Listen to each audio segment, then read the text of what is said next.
Yan mga sir, at naglalagay tayo ng stick glue dito sa ating mini relay.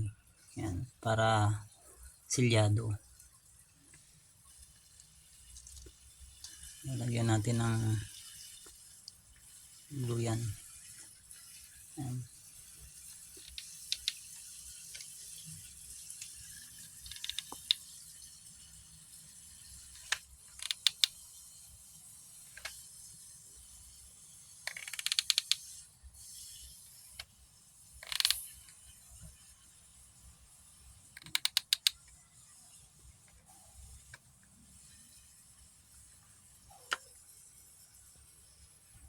Yan. Para silyado yan. Ito palang gamit kong shrinkable tube dito na pinangbalot ko. 25 mm yung sukat niya para mabalutan yung mini relay. Yan. Mga sir. Para balot na balot yung mini relay natin. 25 mm na shrinkable tube. Yan, na-order lang din naman natin sa Shopee.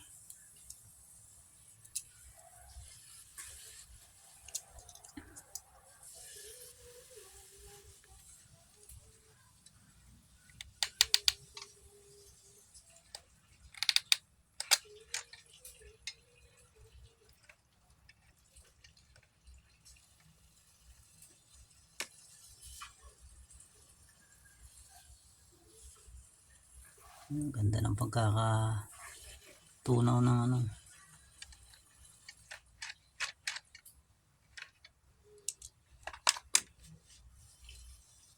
Ayos oh. Nagamit ko tong mini relay sa mga mabababang watts lang na mini driving light. Yan. Yung mabababang watts lang na mini driving light. Yan. Ginagamit ko to. Kasi itong mini relay na ito ay 10 amp siya. Yan. 10 amp. 12 volt BDC. Yan. Yan mga sir. At share ko lang naman ito. Ang ating ginagawa. Yan o. Silyado na siya. Ganda siyang tingnan. Pag may glue. Yan. Silyado. Ayan mga sir, at maraming salamat po sa inyong panonood, at ito'y sinishare ko lamang po sa inyo mga sir.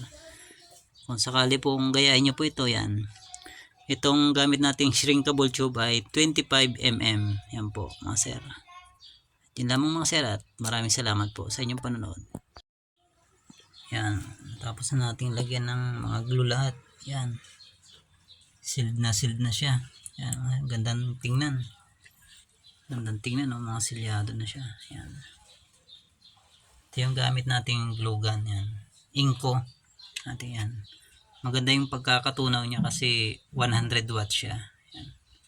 Ganda yung pagkakatunaw. Sulit na sulit yung tunaw ng ating stick glue. Yan. Sulit na sulit.